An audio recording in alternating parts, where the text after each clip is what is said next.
चूंकि वो बहुत अमीर है इसलिए हमने उसके साथ शादी करनी। अरे भैया तूने उसके घर दुल्हन बन के जाना है क्या? मैं बहुत रिस्पॉन्सिबिलिटी वाली पोस्ट पे काम करता हूँ। अच्छा, हमारे होने वाले बहनोई की तरह कपड़ा फरोश नहीं हूँ मैं। ठीक है, जिन लड़कियों को ये पसंद है उनको चाहिए कि वो अच्छा खासा अर्न करें और फिर लड़के ब्याह करके लेकर आए अपने घर में। कभी मैं कभी तुम ड्रामे की लेटेस्ट एपिसोड बहुत ही ज्यादा मजे की थी। इनफैक्ट ये वो ड्रामा है जो वीक में 4 दफा भी लगेगा तो कोई और देखे ना देखे, लेकिन भैया मैं तो बड़े शौक से देखूंगा क्योंकि मुझे ये ड्रामा बहुत ही ज्यादा अच्छा लग रहा है एज कंपेयर टू दूज जो बड़े सो कॉल्ड बहुत बड़े बजट के ड्रामे या बहुत बड़ी कास्ट के साथ बड़े नाम यूज किए गए वो अच्छा खासा आजकल बोर कर रहे हैं। तो इस ड्रामे की लेटेस्ट एपिसोड में क्या हुआ, कौन से फनी सीन थे और क्या होगा आने वाली एपिसोड में, इन सभी क्वेश्चंस के आंसर मैं आज के इस वीडियो में देने वाला हूं। लेकिन उससे पहले अगर आप लोगों ने अभी तक पीके लग्जरीज को विजिट नहीं किया जहां पर दुनिया के बेहतरीन लग्जरी डेकोर आपको 50% ऑफ पर मिलते हैं, नीचे डिस्क्रिप्शन में और पेंट कमेंट में आपको लिंक मिल जाएगा।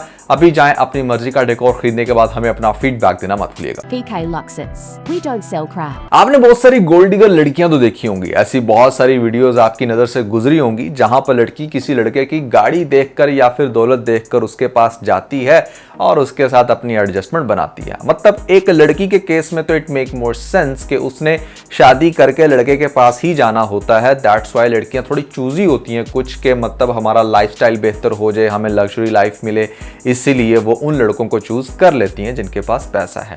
लेकिन भैया इस तरह के मस्टंडे बहुत ही मुझे खोते और कमीने लगते हैं कि जो किसी लड़की की दौलत देखकर फिर उसको चूज करते हैं कि हाँ चूंकि वो बहुत अमीर है इसलिए हमने उसके साथ शादी करनी। अरे भैया तूने उसके घर दुल्हन बन के जाना है क्या? नहीं, मतलब I am seriously at a loss to understand कि कैसे ये मर्द लोग जो लड़की की दौलत देखकर पिघल जाते हैं तब इनको सेटिस्फेक्शन कैसे होती है उस गाड़ी या उस घर में बैठ करके, मतलब जो उन्होंने खुद से अर्न ना किया हो। क्योंकि मर्द की नेचर के अंदर है ये कि मर्द घर से बाहर निकलकर काम करता है, अर्न करता है, फिर उसको सेटिस्फेक्शन मिलती है। अब जिन लोगों को लगता है कि मेरी बड़ी कंजर्वेटिव सोच है तो भैया आप ये बुक पढ़िएगा जिसका नाम है सेपियंस। इसके अंदर बहुत अच्छे से इस चीज को डिफाइन किया गया है कि मर्द की नेचर में क्या चीजें लिखी हैं और मर्द अजलों से क्या करता हुआ आ रहा है जिससे उसको बहुत ही ज्यादा शांति मिलती है। तो कैसे ये जो लोग हैं लड़की की दौलत के ऊपर राज करके अपने आप को तुर्म खान समझते हैं। भैया रन मुरीद होना कोई बुरी बात नहीं, लेकिन रन फकीर होना हाइट ऑफ स्टुपिडिटी है जो किसी भी मर्द को एटलीस्ट मेरी नजर में जेब नहीं देती। अब इस बंदे की लेटेस्ट एपिसोड में बात सुनो जरा। मैं बहुत रिस्पॉन्सिबिलिटी वाली पोस्ट पे काम करता हूँ। अच्छा, हमारे होने वाले बहनोई की तरह कपड़ा फरोश नहीं हूँ मैं। बेटा उसका होने वाला बहनोई भले कपड़ा फरोश है but he is doing the business and you are slave. तुम नौकर हो, नौकरी करते हो। मेरा पर्सनल मानना यह है कि लाख रुपए की नौकरी करने से बहुत ज्यादा बेहतर है वो बिजनेस जो आपको महीने का 50,000 अर्न करके दे। आजकल तो ऐसे बहुत सारे लोग आपने देखे हैं बड़ी शौकियां मारते हैं कि हमारी लाख रुपया सैलरी है, 1.5 लाख रुपया सैलरी है। स्पेशली उन लोगों को बड़ा टॉन्ट करते हैं जिनके छोटे बिजनेस होते हैं। भाई आपकी लाख रुपए की जो सैलरी है ना वो आज से 5 साल बाद मैक्सिमम 2 लाख की होगी, लेकिन जिस बंदे का बिजनेस आज 50,000 अर्न करके दे रहे ना, इस चीज की प्रोबेबिलिटी बहुत ज्यादा है कि वो 5 साल बाद 5 लाख को भी क्रॉस कर जाए। बात तो सही है। तो you need to understand that कि बिजनेस ऑलवेज विन। और आप जिसके पास काम करो, जैसे कि ये जो बंदा है हमारा अदील, ये इवेंचुअली कहां पर फ्लैट हुआ? उसी लड़की पे फ्लैट हुआ ना जो बिजनेस कर रही थी, यानी कि वो ऑनर थी इस बिजनेस की। तो दैट मीन्स कि बिजनेस हमेशा सुपीरियर ही होता है। तो जॉब करने वाले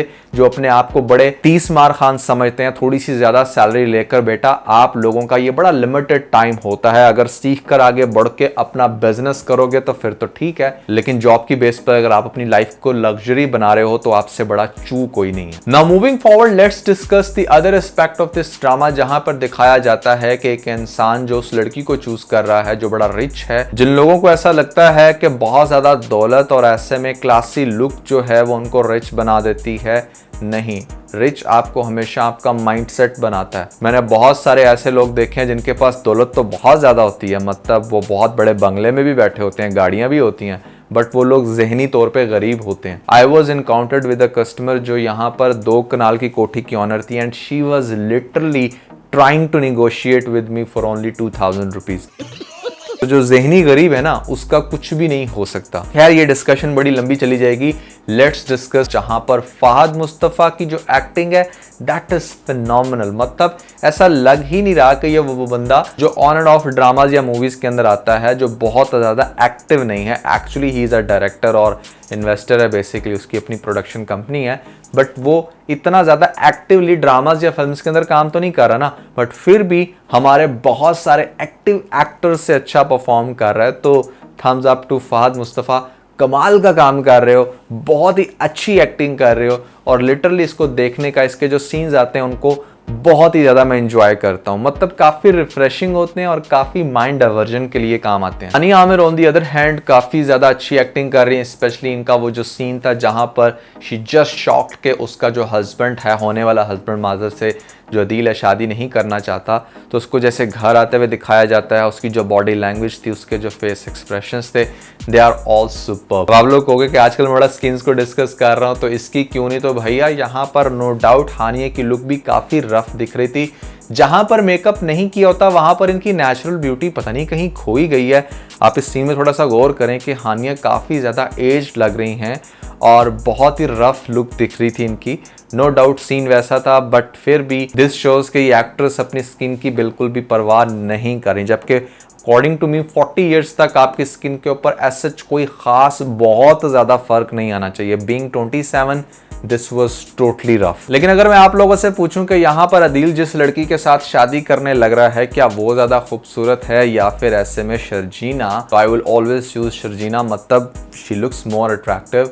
पता नहीं उसको उसके अंदर क्या नजर आया। अच्छा अभी भी मैं ये बात कर रहा हूँ, अरे भैया दौलत नजर आई ना, रन फकीर है हमारा यहाँ पर अदील भाई।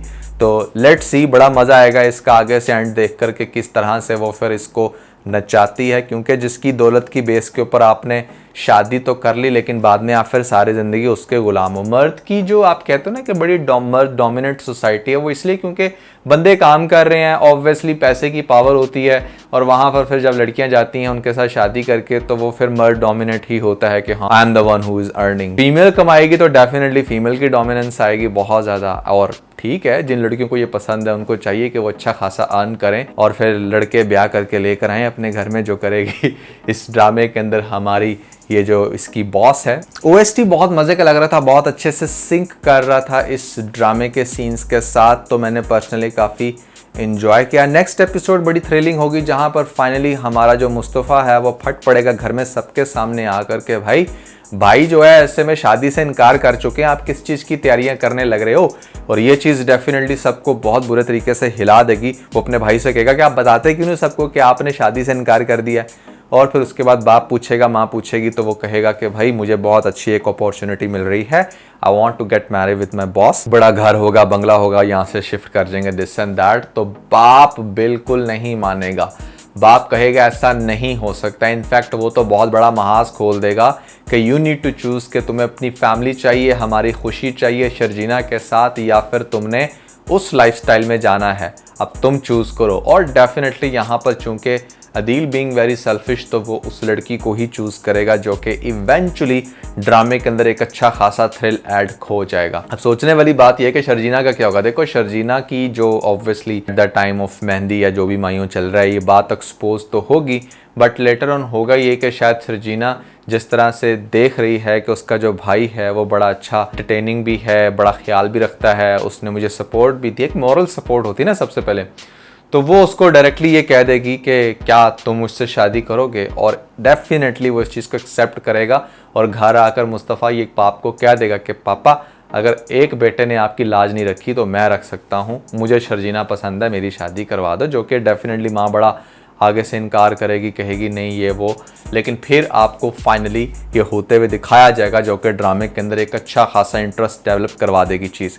अगर आपने इस ड्रामे की कंप्लीट स्टोरी नहीं सुनी जिसके अंदर मैंने हर सीन को बहुत अच्छे से बताया कि आगे क्या कुछ होगा, किस तरीके से यहाँ पर शादी के बाद सीन होंगे और फिर अदील का क्या होगा, बाकी घर वालों को क्या होगा, तो इसके ऊपर एक डिटेल्ड रिव्यू है, जो पहला रिव्यू था ऊपर आपको लिंक मिल जाएगा, जल्दी से लिंक पे क्लिक करके वीडियो देख के अपना फीडबैक मुझे ज़रूर दीजिएगा।